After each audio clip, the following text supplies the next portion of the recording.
This is Michaela, and today we are going to make Vanilla Magic protein balls. So we're going to start with about a cup of nut butter. I'm using cashew nut butter, but you can use any nut butter of your choice.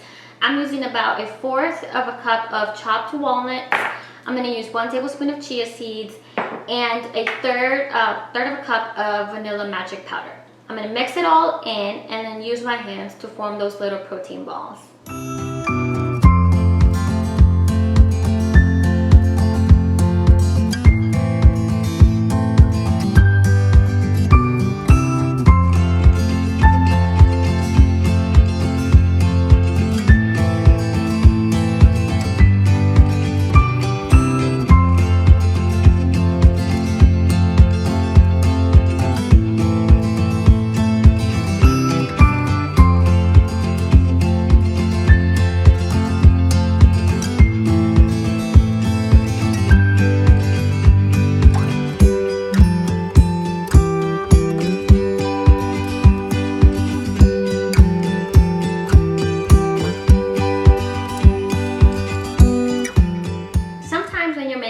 You might have a really dry texture like this one. It still works. I've made these from this texture, but if you're having a hard time getting your balls formed, then you can always add a little bit more of nut butter mixture in here, or coconut oil would be a great solution as well.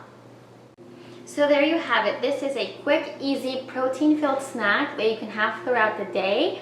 Be sure to follow Planet Protein on Instagram for more recipes, and enjoy these.